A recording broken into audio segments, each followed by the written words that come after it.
जय हिंद दोस्तों, आपके यूट्यूब चैनल संजू विद्या स्टडी पे आपका स्वागत है। तो चलिए मैं प्रैक्टिस सेट नंबर 13 करवाने वाला हूँ, बिहार परिचारिका बिहार ऑफिस अटेंडेंट का। तो चलिए मैं शुरू करता हूँ प्रश्न संख्या 31 से। 31 से क्यों कर रहा हूँ कि 1 से 30 तक मैथ है और मैं इसका सॉल्यूशन टेलीग्राम चैनल पे आपको सेंड कर दूंगा, आप वहाँ से देख लेना। चलिए प्रश्न संख्या 31 देखते हैं क्या कहता है कि निम्नलिखित में से किस नदी के तट पर हाइडे स्पीच का युद्ध लड़ा गया था? तो किस पे? इसका आंसर हो जाएगा डी, झेलम नदी के तट पर। ठीक है। प्रश्न संख्या 32, बुद्ध चरित्र के लेखक कौन है? तो इसका आंसर हो जाएगा बी, अश्वघोष। ठीक है। प्रश्न संख्या 33, गांधी जी ने 1917 में चंपारण सत्याग्रह क्यों संचालित किया? तो इसका आंसर हो जाएगा ए, दमनकारी नील बगान व्यवस्था के खिलाफ। ठीक है। प्रश्न संख्या 34, निम्नलिखित में से किसे भारतीय क्रांति की मां के रूप में जाना जाता है? तो इसका आंसर हो जाएगा सी, मैडम भीकाजी कामा। ठीक। प्रश्न संख्या 35, 1932 का पुनः पैक्ट संबंधित था तो कब था? इसका आंसर हो जाएगा ए, दलित वर्गों के राजनीतिक अधिकारों के द्वारा। ठीक है। प्रश्न संख्या 36 क्या कहता है? भारत के सर्वोदय नेता लोक नायक जयप्रकाश नारायण का जीवन काल कब से कब तक था? तो इसका आंसर हो जाएगा सी, 1902 से 79 ईस्वी तक। ठीक है। प्रश्न संख्या 37, लोकमान्य तिलक के विषय में निम्नलिखित में से कौन सा कथन सही नहीं है? तो इसका आंसर हो जाएगा बी, वह नरमपंथी कांग्रेसी नेता थे। ठीक है। प्रश्न संख्या 38, क्या कहता है? 100 साल पहले किस देश में नाजी पार्टी स्थापित हुई थी? तो इसका आंसर हो जाएगा बी, जर्मनी। ठीक है। प्रश्न संख्या 39, बांग्लादेश का सृजन हुआ? तो इसका आंसर हो जाएगा बी, 1971 ईस्वी में। ठीक है। पाइथागोरस थे तो कहाँ के थे? यूनानी के थे। ठीक है। प्रश्न संख्या 41 क्या कहता है? भूपर्वती में सर्वाधिक पाया जाने वाला खनिज कौन सा है? तो इसका आंसर हो जाएगा डी, फेल्सपार। ठीक है। प्रश्न संख्या 42, कर्क रेखा भारत में कितने राज्यों से होकर गुजरती है? तो इसका आंसर हो जाएगा बी, 8 राज्यों से। ठीक है। प्रश्न संख्या 43, भारत में सबसे बड़ा टाइगर रिजर्व है कहाँ है? तो इसका आंसर हो जाएगा सी, नागार्जुन। ठीक है। प्रश्न संख्या 44, भारत में गेहूं का सर्वाधिक उत्पादन करने वाला राज्य कौन सा है? तो इसका आंसर हो जाएगा बी, उत्तर प्रदेश। ठीक है। प्रश्न संख्या 45, बांदीपुर नेशनल पार्क कहाँ है? तो इसका आंसर हो जाएगा ए, कर्नाटक। ठीक है। प्रश्न संख्या 46 क्या कहता है? भारतीय संविधान की उद्देशिका में न्याय शब्द के लिए निम्नलिखित में से किस रूप का उल्लेख नहीं है? तो इसका आंसर हो जाएगा बी, कानूनी। ठीक है। प्रश्न संख्या 47, हमारे देश में किसी राज्य की कार्यपालिका शक्ति का प्रधान होता है? तो इसका आंसर हो जाएगा सी, राज्यपाल। ठीक है। प्रश्न संख्या 48, भारत के महान्यायवादी को कौन हटा सकता है? तो इसका आंसर हो जाएगा ए, राष्ट्रपति। ठीक है। प्रश्न संख्या 49, भारत के संविधान को किसने अंगीकृत किया? तो इसका आंसर हो जाएगा सी, संविधान सभा में भारत की जनता के प्रतिनिधि के ने। ठीक है। प्रश्न संख्या 50, मंत्रिमंडल के सदस्य को राष्ट्रपति बर्खास्त कर सकता है? तो इसका आंसर हो जाएगा बी, प्रधानमंत्री की संस्तुति पर। ठीक है। प्रश्न संख्या 51,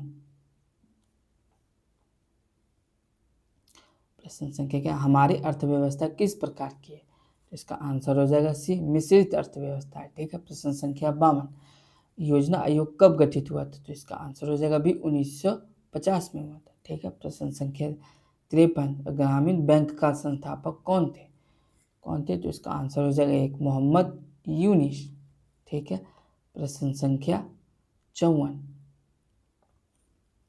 न्यूनतम मजदूरी अधिनियम कृषि पर भी लागू कर दिया था? तो इसका आंसर हो जाएगा बी, 1948 में। ठीक है। प्रश्न संख्या 55, नाबार्ड का पूर्ण रूप है? तो इसका आंसर हो जाएगा डी, इनमें से कोई नहीं। ठीक है। प्रश्न संख्या 56, निम्नलिखित में से कौन भार का मात्रक नहीं है? प्रश्न संख्या डी, डाइन है जो भार का मात्रक नहीं है, बाकी पाउंड भी है, ग्राम भी है और किलोग्राम भी। ठीक है। प्रश्न संख्या 57, केपलर के ग्रह गति के अनुसार सूर्य के परितः वृत्ताकार कक्षा में परिक्रमण कर रहे ग्रह के परिक्रमण काल टी तथा उसके कक्षा की त्रिज्या आर में संबंध है। तो इसका आंसर हो जाएगा भी T square equal directly proportional to R cube. ठीक है। प्रश्न संख्या 58। आंख के मायोपिया दृष्टि अल्पदृष्टि में कहा जाता है। तो इसका आंसर हो जाएगा ए रेटिना के सम्मुख प्रकाश किरणें केंद्रित होती है। प्रश्न संख्या 59। आर्द्रता किस उपकरण से मापी जाती है। तो इसका आंसर हो जाएगा बी हाइग्रोमीटर। ठीक है। प्रश्न संख्या 60। इथेन जिसका आणविक सूत्र C2H6 है के पास है। तो इसका आंसर हो जाएगा ए 7 सहसंयोजक बंध के साथ। ठीक है। प्रश्न संख्या 61। निम्नलिखित अधातु तत्व में धात्विक चमक होती है। तो इसका आंसर हो जाएगा सी आयोडीन। ठीक है। प्रश्न संख्या 62। प्रश्न संख्या 62। निम्नलिखित में से कौन सा पदार्थ नाभिकीय रिएक्टर में मंदक का काम करता है। तो इसका आंसर हो जाएगा सी भारी जल। ठीक है। प्रश्न संख्या 63। स्तनधारियों के लिंग क्रोमेटिन पर वर बॉडी होते हैं, उसका उदाहरण है। तो क्या है। तो इसका आंसर हो जाएगा सी हेट्रोक्रोमेटिन। ठीक है। हेट्रोक्रोमेटिन। ठीक है। प्रश्न संख्या 64। निम्न में से किसे हार्मोन माना गया। तो इसका आंसर हो जाएगा डी विटामिन डी। ठीक है। प्रश्न संख्या 65। मशरूम है तो इसका आंसर हो जाएगा डी कवक है। प्रश्न संख्या 66। बिहार में कौन सा जलप्रपात नहीं है। तो इसका आंसर हो जाएगा ए हुंडरू जलप्रपात नहीं है। बाकी है ककोलत भी है, धुआकुंड भी और मंझर भी है। ठीक है। प्रश्न संख्या 67 क्या कहता है। निम्न में से कौन सा बिहार की पश्चिमी सीमा पर स्थित है। तो इसका आंसर हो जाएगा सी उत्तर प्रदेश। ठीक है। प्रश्न संख्या 68 क्या कहता है। मई 2025 में भारतीय नौसेना की पहली महिला उड़ान प्रशिक्षक किसे बनाया गया। तो इसका आंसर हो जाएगा सी दिव्या शर्मा को बनाया गया। ठीक है। प्रश्न संख्या 69। अप्रैल 2025 में अपनी विधानसभा की कार्यवाही का आयोजन सांकेतिक भाषा में करने वाला पहला राज्य कौन सा है। तो इसका आंसर हो जाएगा बी बिहार। ठीक है। प्रश्न संख्या 70 क्या कहता है। 2 से 4 अप्रैल 2025 के बीच 6ठे बिम्स्टेक शिखर सम्मेलन का आयोजन कहाँ किया गया। तो इसका आंसर हो जाएगा ए थाईलैंड में किया गया। ठीक है। प्रश्न संख्या 71। इनमें से कौन सा शब्द व्यक्तिवाचक संज्ञा नहीं है। तो इसका आंसर हो जाएगा डी पहाड़। ठीक है। प्रश्न संख्या 72। निम्नलिखित में से सर्वनाम की दृष्टि से असंगत युग्म है। तो इसका आंसर हो जाएगा डी कुछ संबंधवाचक। ठीक है। प्रश्न संख्या 73। निम्नलिखित में से कौन सा शब्द पुल्लिंग है। तो इसका आंसर हो जाएगा ए जोगी है जो पुल्लिंग है। प्रश्न संख्या 74। निम्नलिखित में गुणवाचक विशेषण नहीं है। तो इसका आंसर हो जाएगा बी तीसरा। प्रश्न संख्या 75। केला का पर्यायवाची शब्द है। इसका आंसर हो जाएगा ए कदली। ठीक है। प्रश्न संख्या 76। अभिलाषा का पर्यायवाची शब्द क्या नहीं होगा। तो अनिच्छा होगा। इसका आंसर हो जाएगा डी जो अनिच्छा नहीं है। ठीक है। प्रश्न संख्या 77। मोहन ने सोहन को गुब्बारे दिए, वाक्य को रेखांकित अंश में कारक है। तो इसका आंसर हो जाएगा बी संप्रदान। ठीक है। प्रश्न संख्या 78। सामने शेर को दहाड़ता देखकर मेरे प्राण सूख गए, रेखांकित मुहावरे का अर्थ क्या है। तो क्या है। तो इसका आंसर हो जाएगा डी बहुत डर जाना। ठीक है। प्रश्न संख्या 79। इस समय श्याम आता होगा, इस वाक्य में क्रिया का काल कौन सा है। तो इसका आंसर हो जाएगा सी संदिग्ध वर्तमान। ठीक है। प्रश्न संख्या 80। देव इंद्र की संधि से बनने वाला शब्द है। तो इसका आंसर हो जाएगा ए देवेंद्र। ठीक है। प्रश्न संख्या 81। दिए गए शब्द संधि विच्छेद ज्ञात कीजिए। इतस्ततः है। तो इसका आंसर हो जाएगा बी इतः जोड़ ततः। ठीक है। प्रश्न संख्या 82। इनमें से कौन सा शब्द हिंसा का विलोम है। तो इसका आंसर हो जाएगा ए अहिंसा। ठीक है। प्रश्न संख्या 83। निम्न में से अग्रज शब्द का विलोम कौन सा है। तो इसका आंसर हो जाएगा डी अनुज। ठीक है। प्रश्न संख्या 84। कर्मधारय समास का उदाहरण है। तो इसका आंसर हो जाएगा सी, पंचक्की। ठीक है, प्रश्न संख्या 85। 85 क्या कहता है, चूहे के चाम से नगाड़े नहीं मढ़े जाते। तो इसका आंसर हो जाएगा 85 का डी, सीमित साधनों से बड़े काम नहीं होते। ठीक है, प्रश्न संख्या 86। जिसका जन्म बाद में हुआ हो वाक्यांश के लिए उपयुक्त शब्द क्या होगा। तो इसका आंसर हो जाएगा ए, अनुज। प्रश्न संख्या 87, सही वर्तनी वाला शब्द कौन सा है। तो इसका आंसर हो जाएगा अध्यापन। ठीक है, प्रश्न संख्या, हम और तुम श्याम को अवश्य जाना है, उक्त वाक्य में कौन सा भाग गलत है। तो इसका आंसर हो जाएगा ए, हम और तुम। ठीक है, प्रश्न संख्या 89, बाघ और बकरी एक घाट पानी पीती है, वाक्य का शुद्ध रूप है। तो इसका आंसर हो जाएगा बी, बाघ और बकरी एक घाट पर पानी पीते हैं। ठीक है, प्रश्न संख्या 90, निम्न में से कौन सा तत्सम नहीं है। तो इसका आंसर हो जाएगा डी, उपखान। ठीक है, प्रश्न संख्या 91, कौन सा शब्द तद्भव है। तो इसका आंसर हो जाएगा ए, आश्रय है जो तद्भव है। ठीक है, प्रश्न संख्या 92, किस शब्द में अन उपसर्ग का प्रयोग नहीं हुआ। तो इसका आंसर हो जाएगा डी, अनुगमन। ठीक है, प्रश्न संख्या 93, समीप, छोटा तथा गौण के अर्थ में कौन सा उपसर्ग आता है। तो इसका आंसर हो जाएगा डी, उप। ठीक है, प्रश्न संख्या 94, गाड़ी वाला शब्द में कौन सा प्रत्यय है। तो इसका आंसर हो जाएगा सी, वाला। ठीक है, इनमें से किसी कवियों में राजकुमार के रूप में जाना जाता है। तो इसका आंसर हो जाएगा सी, अमीर खुसरो। ठीक है, प्रश्न संख्या 96, चंदायन किस कवि की रचना है। तो इसका आंसर हो जाएगा डी, मुल्ला दाऊद। ठीक है, प्रश्न संख्या 97, सुई और तागे के बीच में कविता किस रचनाकार है, किस रचनाकार की। तो इसका आंसर हो जाएगा बी, केदारनाथ सिंह। ठीक है, प्रश्न संख्या 98 से 100 गद्यांश है, मैं पढ़ देता हूँ इसको।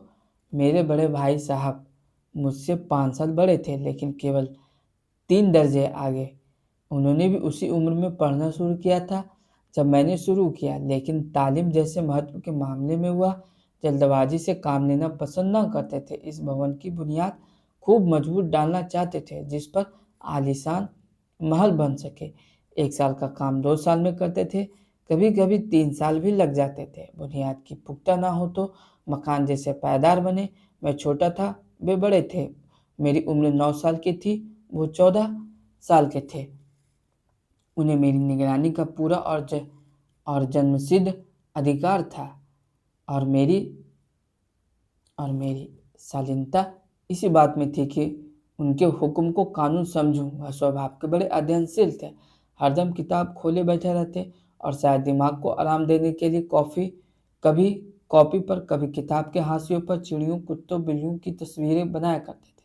कभी कभी एक ही नाम या शब्द या वाक्य 10-20 बार लिखे डालते, कभी एक शेर को बार बार सुंदर अक्षरों में नकल करते, कभी कभी ऐसी शब्द रचना करते जिसमें ना कोई अर्थ होता ना कोई समंजस। जैसे एक बार उनकी कॉपी पर मैंने इबारत देखी, स्पेशल अमीना भाइयों भाइयों भाई भाई सुरयुत राधे श्याम, इनके सब राधे श्याम।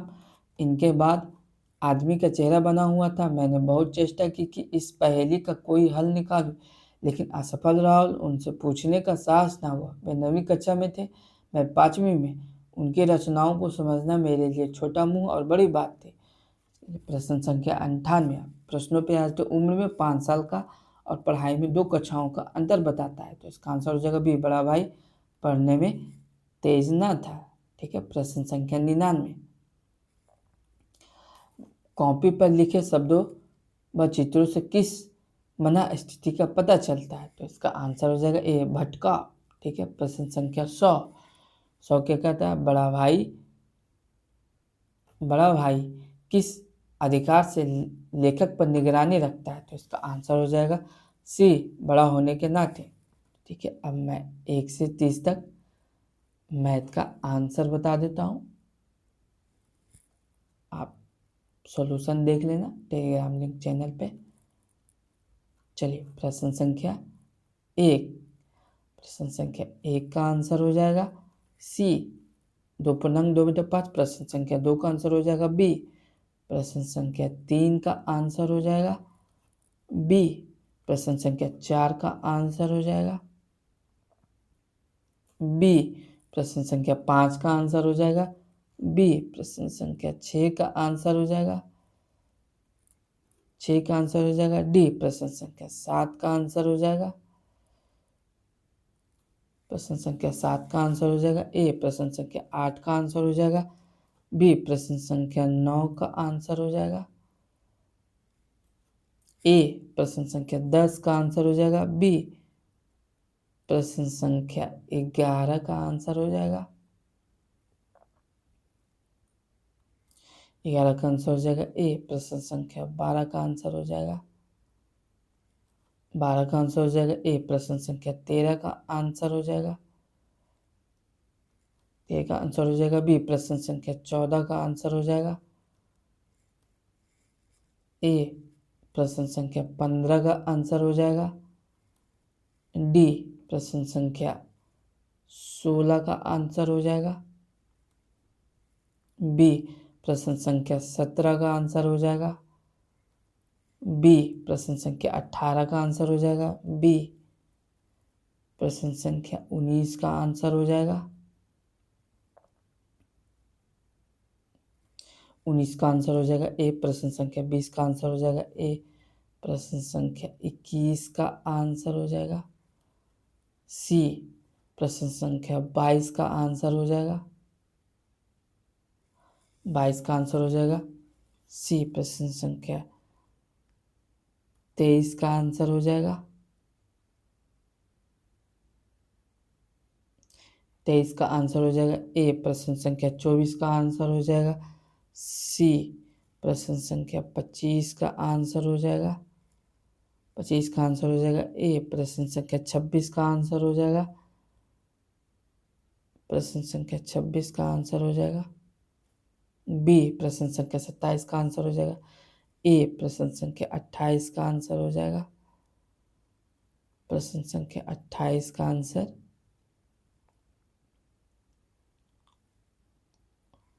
28 का आंसर हो जाएगा डी।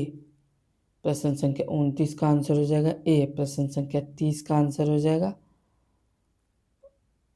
डी। तो जय हिंद दोस्तों, चैनल को लाइक एंड सब्सक्राइब जरूर कर लें और जो भी प्रॉब्लम आप कमेंट सेक्शन में बता सकते हैं।